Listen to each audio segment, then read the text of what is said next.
All right, so this is my submission for the open source project contribution. I contributed to a project called Flutter.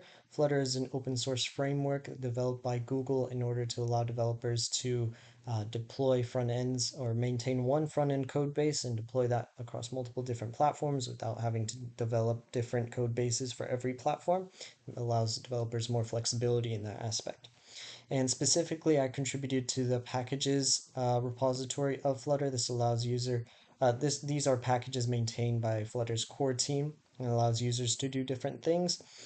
Specifically, I went ahead and contributed to an issue found with the formatter the formatter command package, I should say.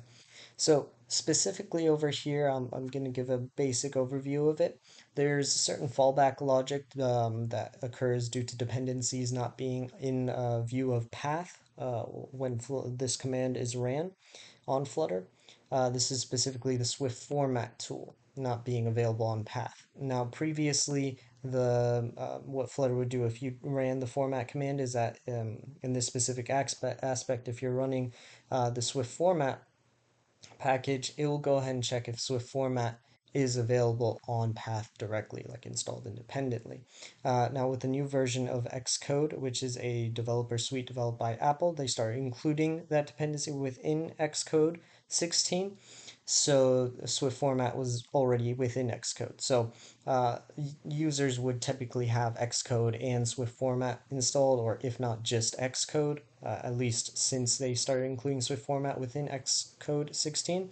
So the issue here is trying to address like, hey, if Swift format isn't visible within path, try to see if Xcode contains Swift format or the Xcode version contains Swift format. So my commit or my pull request that I have created right over here addresses that. So basically, it does what I just said. It validates if Swift format is there and checks if there's a valid version of Xcode that contains Swift format. And I'll go over a brief overview of my code over here. So previously, you'll see that basically it only checked literally if it had the dependency of Swift format, and then returned an error if it did not see it within path. Now here instead, we're going ahead and checking if Swift format is there, right? And it does the explicit override over here. And then it checks if there's any Swift format on path right over here. And on Mac OS, it's going to try and see is it's going to run the xcrun command in order to see if the Swift format dependency is somewhere else within the path, right? And if not, it's going to print a more generalized error that says, hey, try to install Swift format or make it available on path or install a version of Xcode that has Swift format already on there. Now, in terms of some project issues I ran into some issues around basically getting the unit test set up because I also implemented tests around it as that's part of Google's guidelines for contributing towards Flutter. They would like you to implement tests with each of the pull requests that you submit. So over here, this took me a very long time to get set up because I wasn't too familiar with setting up these tests.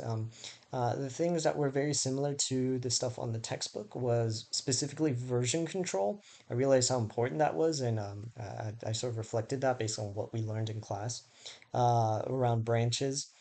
Because I, of course, had to fork the open source project and then create a new branch off of master, and then push changes to that branch, and then merge my branch back into um, the master of the Flutter via pull request. So that was really interesting to see. Again, one of the roadblocks I faced was specifically this area over here of testing. This test took me a very long time to troubleshoot.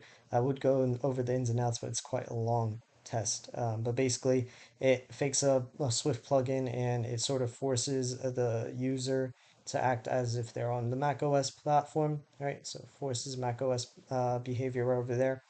And yeah, it goes through the tests and checks to see like if the error code works correctly, if Swift format is not available and Xcode is not there either. It's currently undergoing a review. There is some issues I do have to address with some of the tests failing. But yeah, that's it, and I hope this covers everything.